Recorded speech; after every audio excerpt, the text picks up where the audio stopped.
we are going to be speaking about the pantheon method. Yes. A method that combines yogic technology with sound. Maybe before we begin, you can give us a brief introduction on your background in terms of neuroscience and what you do.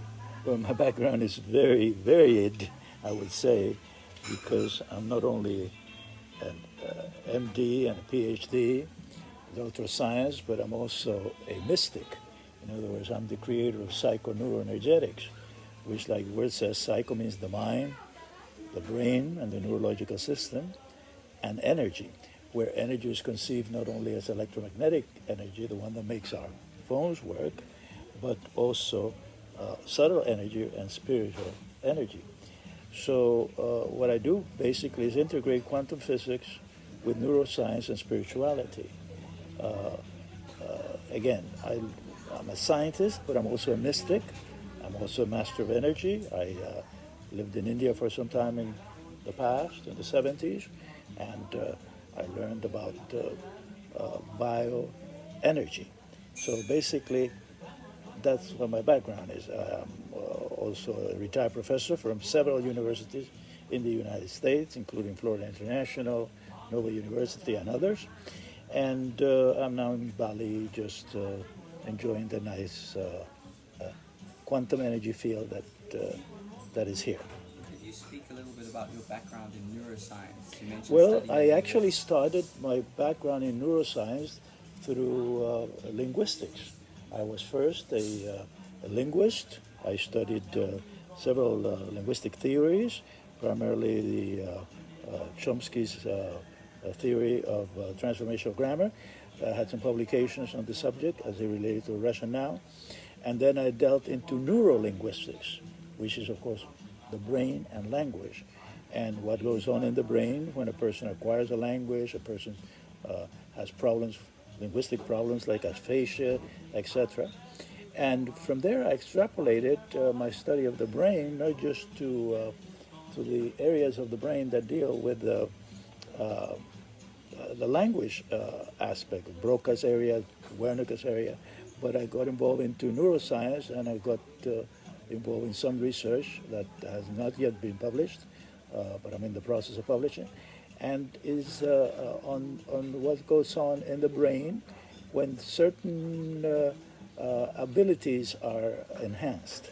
In other words, I would say that my study of neuroscience has to do primarily with the fact that we have two computers in our brain. One is a quantum computer, the other one is an analog computer, and they're both together connected through the corpus callosum, which is the tissue in the crown chakra that connects the two hemispheres.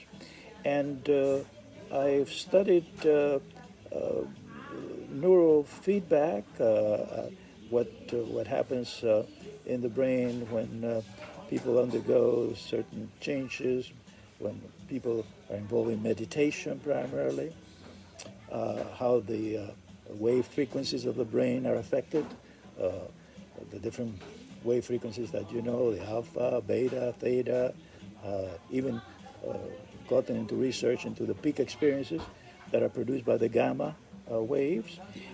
These are questions that I'm going to ask you now about the different sound waves, what's happening in the brain. So maybe I can just dive in right now. Yes, you can if you want, but I just wanted to let you know that the brain is such a complex structure.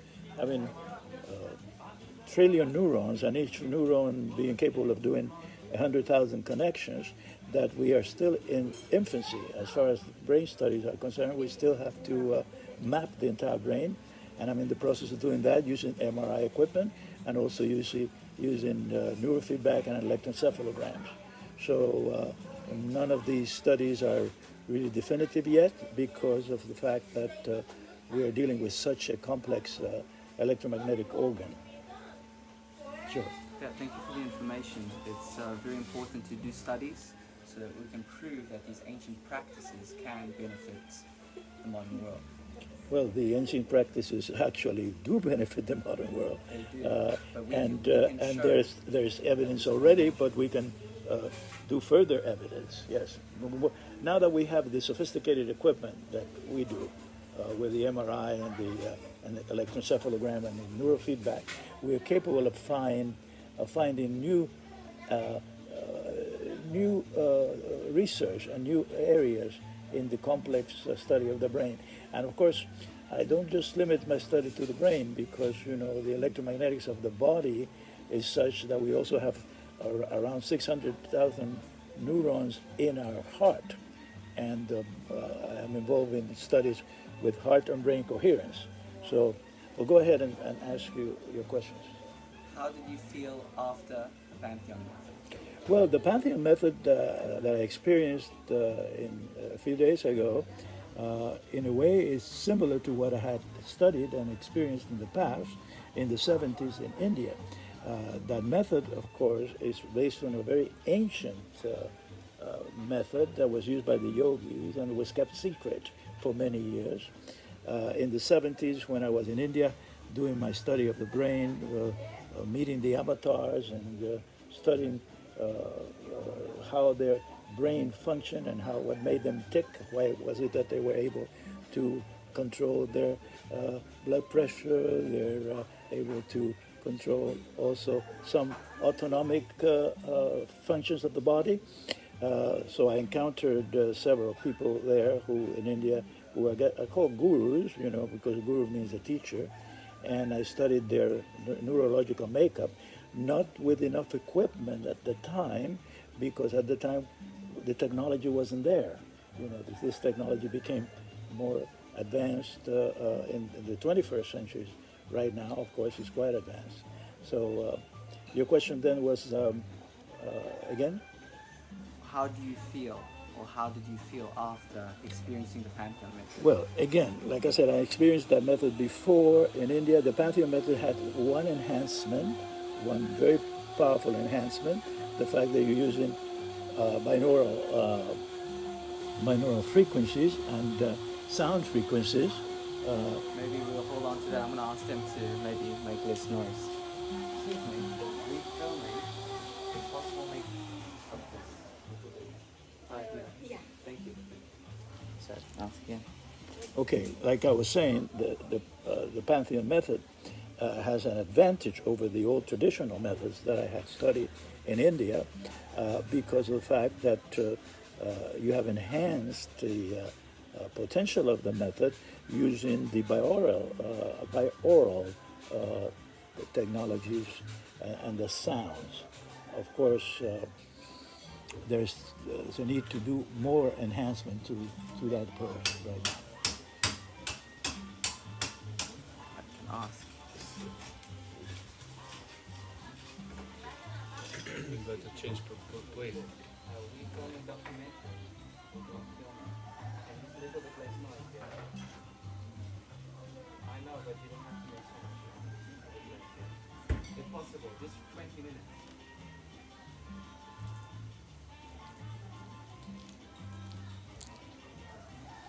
Again, as I was saying, the use of the binaural sounds in connection with the technique, it is a tremendous improvement.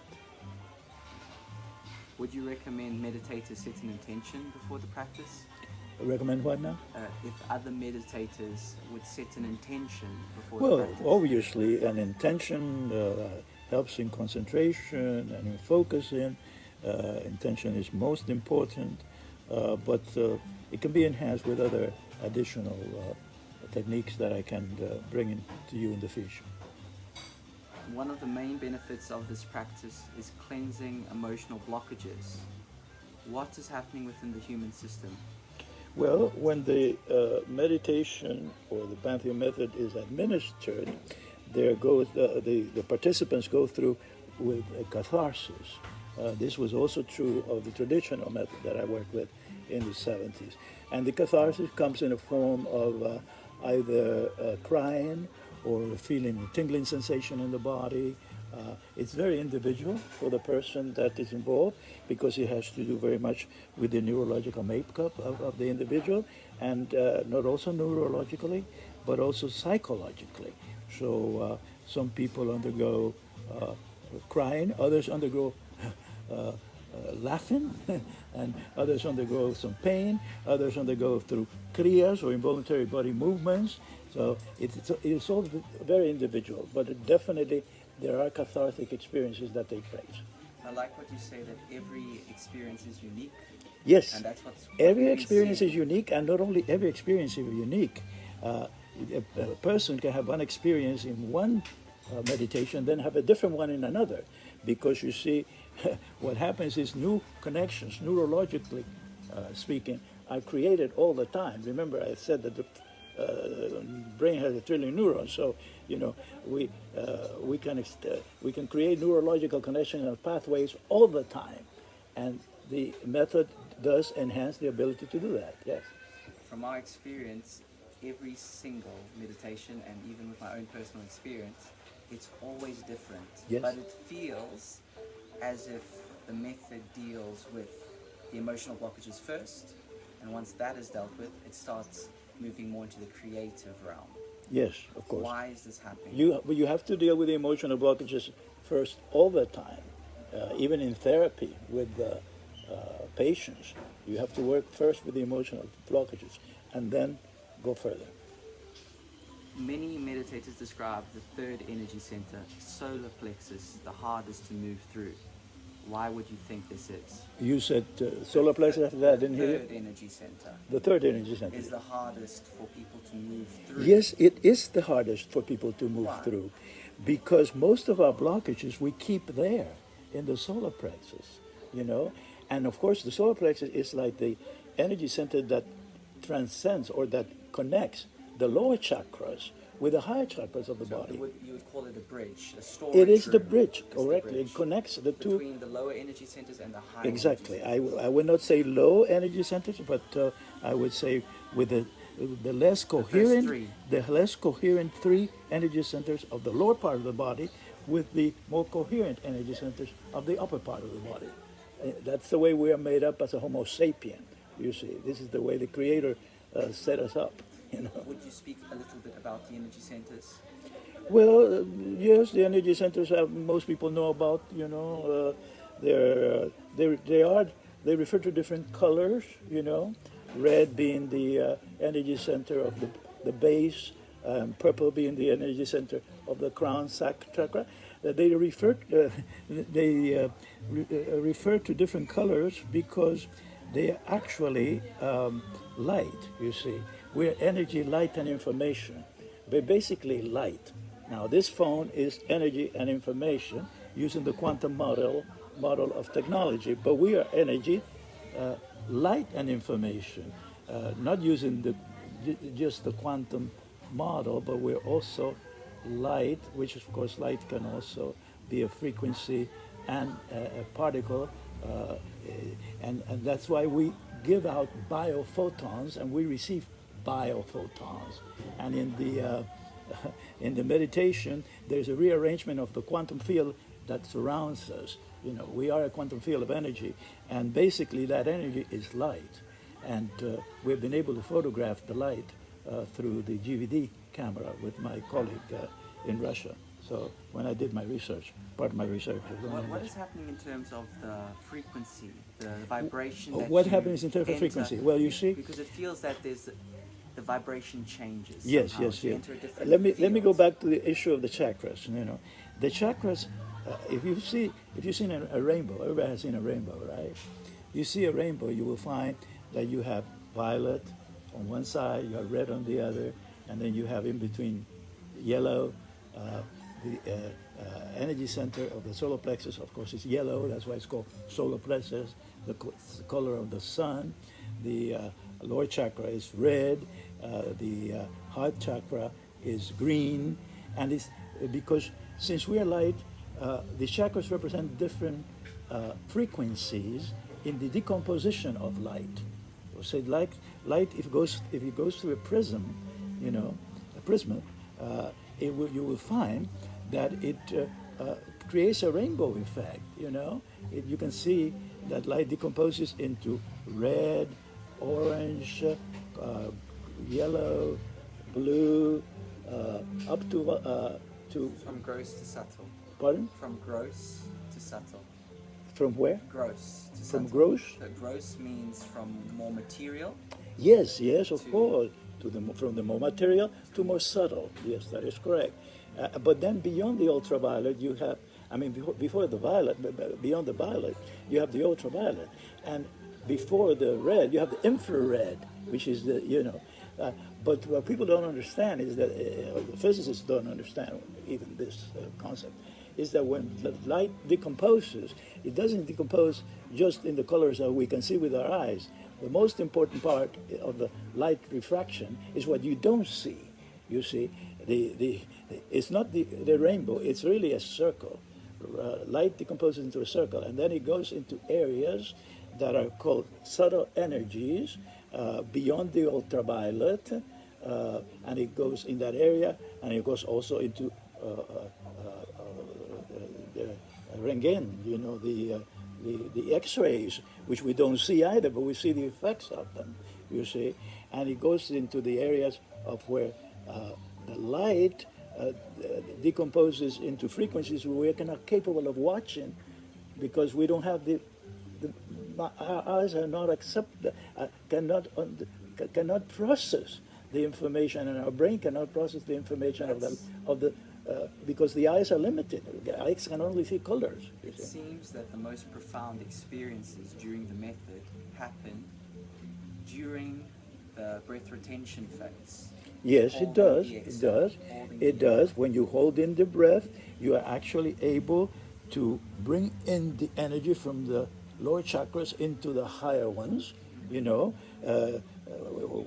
in the old days they used to call the Kundalini energies. From the bottom of the spine up to the crown chakra. What is happening in the brain during breath retention? Okay, what is happening in the brain is that we're creating new neurological connections. And as a result of the new pathway that is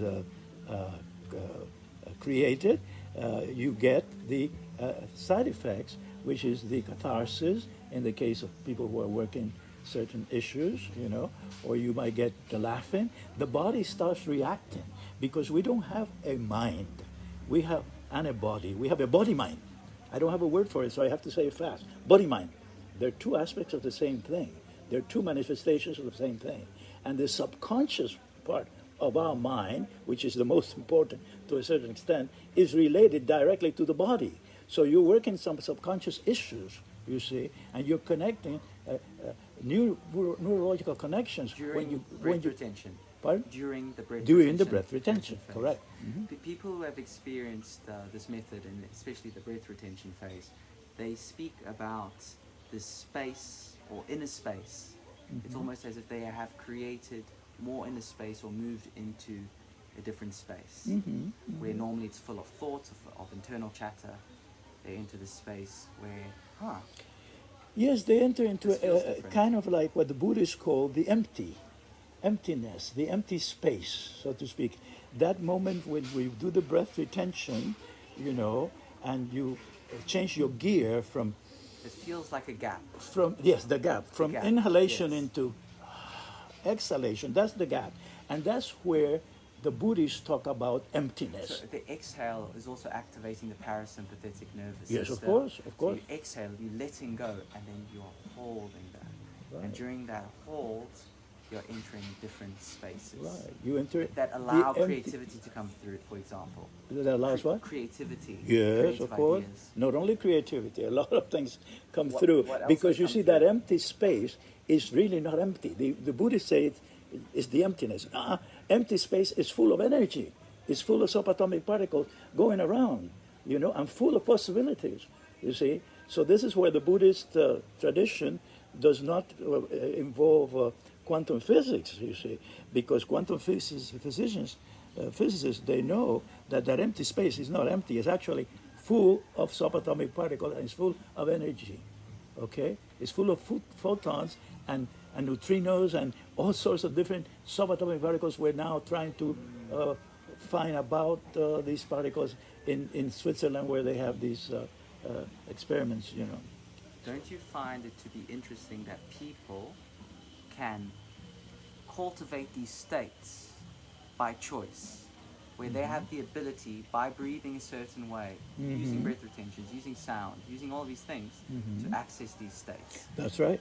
That's right. So By choice, you're right. This what- is what's interesting about the method, that by choice you can really cultivate, enter these spaces, and there are several spaces, each for each chakra almost. What would you say the benefits of merging sound with yogic technology? Well, sound Almost is very like we are important. mixing ancient practices Yes. with modern technology. Well, actually, sounds are very important because sound is also a frequency. Everything in the universe is a frequency. And sound is a frequency, of course, we process through our ears. Light is also a frequency we process with our eyes. And they're all processed primarily with the brain in coherence with the heart.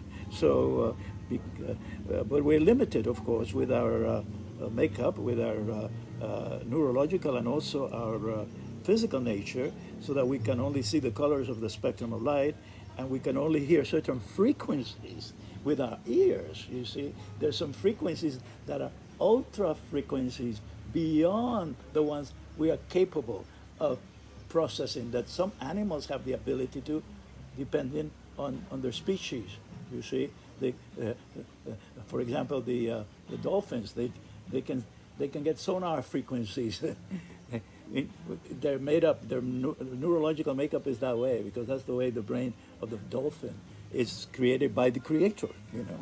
One of the most important things about this method is using headphones. Yes. We feel that using headphones makes the experience more safe, cozy, private, but at the same time, if you are sharing space with a group, you can be connected with them. Sure. And when you close your eyes, you can be in your own space. You're What do always you connected. think- You're always connected with the group because of the quantum field of energy. What are your thoughts around using headphones? Well, I think they're excellent. That's a good idea, because using the headphones, you're able to focus better on the sound frequencies, and you're not getting disturbed by other sounds around.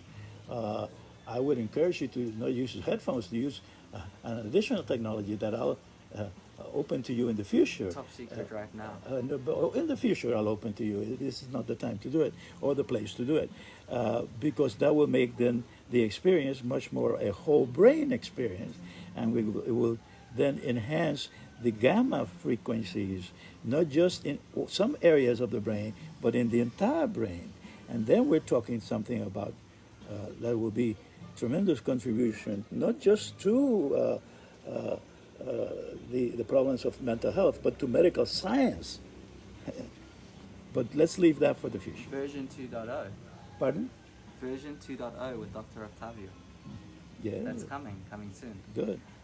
How and why will this method have an impact on mental health around the world? The pantheon method. Well, you know, potentially this method could actually cure many of our mental health problems, addiction, for example, post-trauma. Post-traumatic stress disorder. Exactly. Anxiety disorder. Anxiety disorder. It has a potential, tremendous potential, yes. But again, not just post-traumatic stress, but it can even heal some physical illnesses of the body. This is what I want to speak about, because we have been focusing a lot on the brain and the energy system. When it comes to the physical body, what is happening? When I did the Pantheon method, I experienced an injury I have on my back, pulsating, after doing the method for around 35 minutes. And I observed it, and it felt as if the fascia or the muscles, it was untangling somehow. But I can't really explain what was happening. Maybe you can give a Well, you see, description. since we have a body-mind, not a body and a mind, we have a body-mind. When you experience the method, not only are there neural pathways created in the brain, but there are also neural pathways created in the body. Once again, I talked to you about the 600,000 neurons of the heart. In addition to that, we have 108 different nodes that the acupuncturists and the Indian and Chinese doctors work with. Meridians and nadis. The meridians and nadis, yes.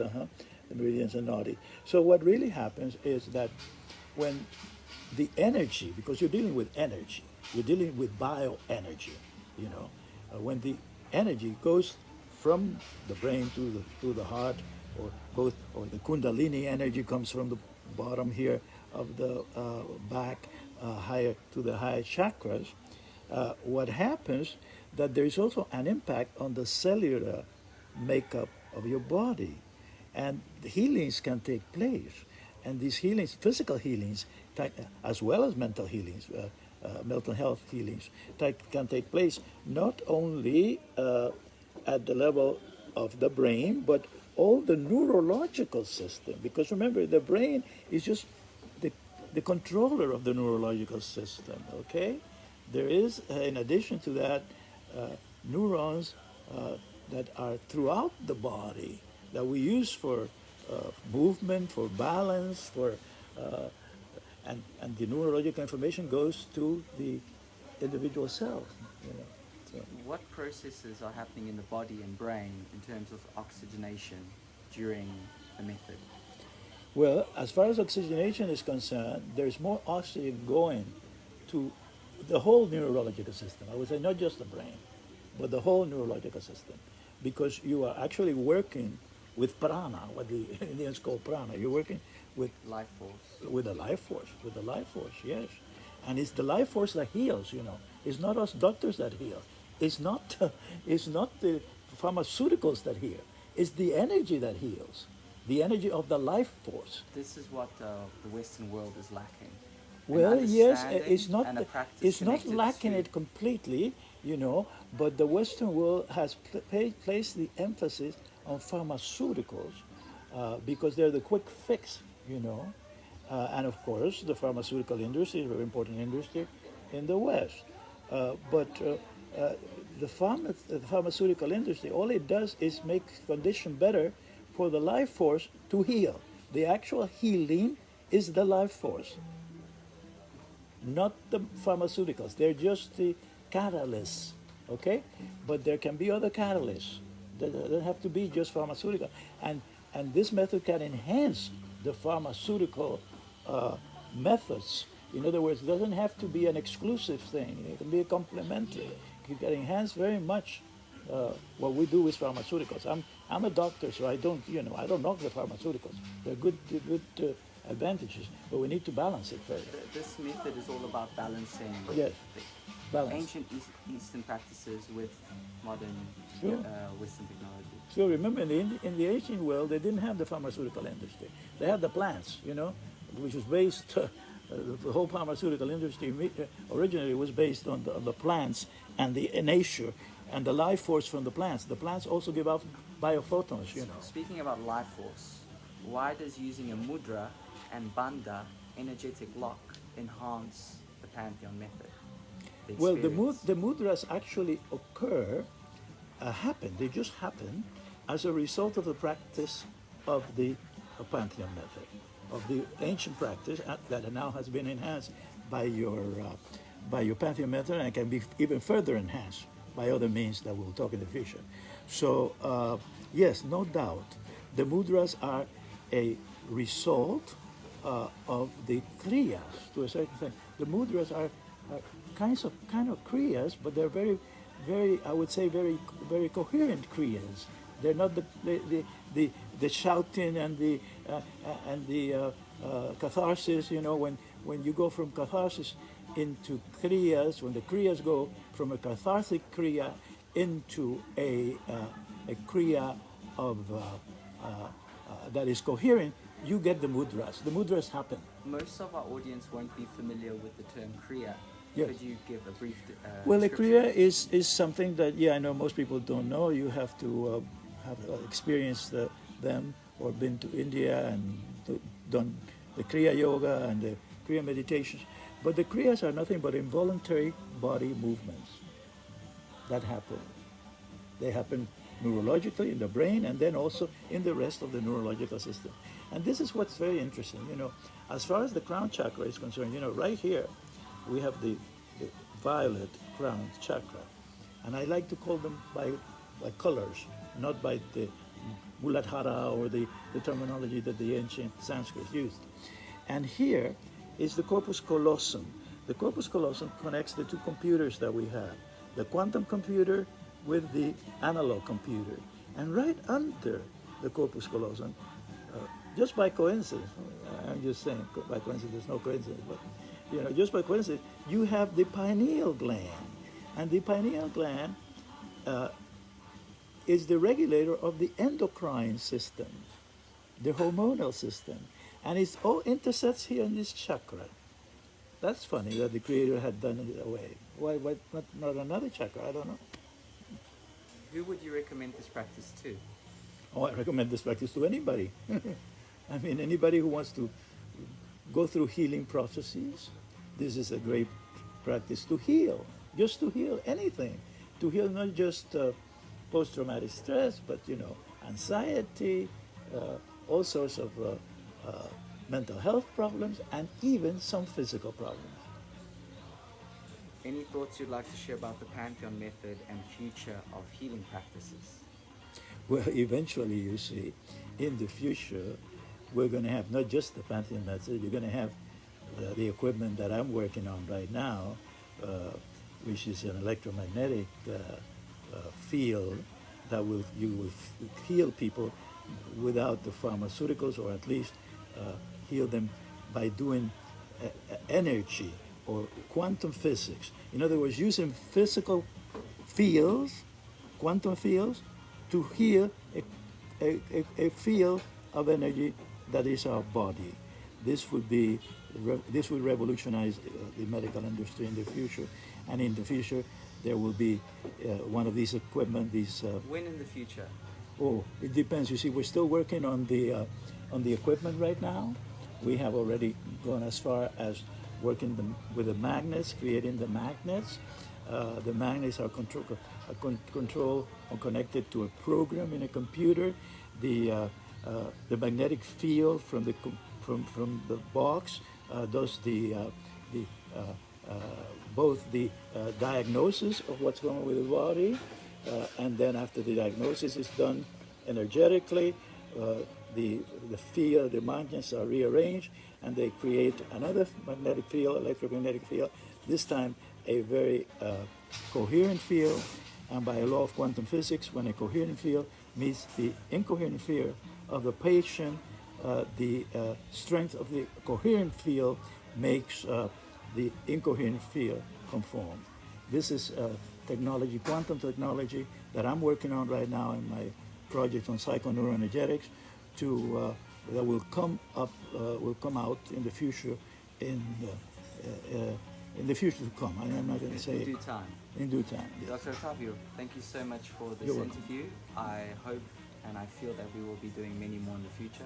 Yes. Thank you so much for adding value to the project, and let's see what happens. It's a pleasure. Thank you indeed.